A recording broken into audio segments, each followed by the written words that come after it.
CNN jurnalisti adam hukuklaryny gorayan, Türkmenistan'ın raýatlarynyň hukuklary we azatlykları gurumasynyň müdiri Diana Serebrenik we Ýewropa hem de Merkezi Aziýa boýunça adam hukuklaryny gorayan gurumasynyň müdiriniň orunmasary Rachel Denber bilen ýurtdaky lukmançylyk ýagdaýy we koronawirusyň ýaýramagy barada söhbetleşik geçirdi.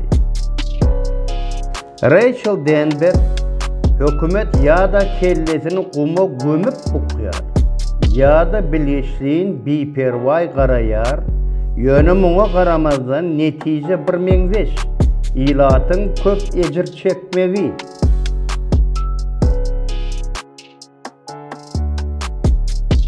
Haramda Berdi Muhammedowyň jinayatly, jogapkärsizlikli hereketlerine garamazdan halkara habar veriş terişdeleri esasen CNN bu ýagdaýa ünsü çekip Türkmenistan'dan başga diňe Tanzaniya we Demirgazyk Koreýa ýurtda virusyň bardygyny inkar edip halky köpçülükleň ölüme sebäp edýär. Türkmenistan'da Covid'in bardygyny boýna almak siýasaty ýok. Covid'a garşy göreş alyp barmak siýasaty ýok. Azyk krizisi we garyplyga garşy siýasaty ýok.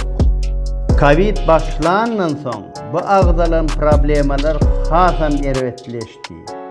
Diana Serebrenik öz gezeginde mesele koronavirusy bejermegiň gaty gymmatdygy we her kimiň şol bejergini alyp bilmeýänligine adamlar kıyın saylaw bilen yüzbe-yüz bolýarlar. Bejergi üçin derman satyn almalymy ýa-da ýaşamak üçin iýmit almalymy diýip belledi.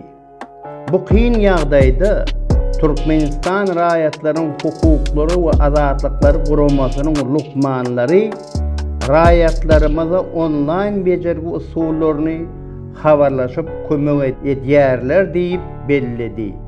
Adam yolu, adat yolu, atlanani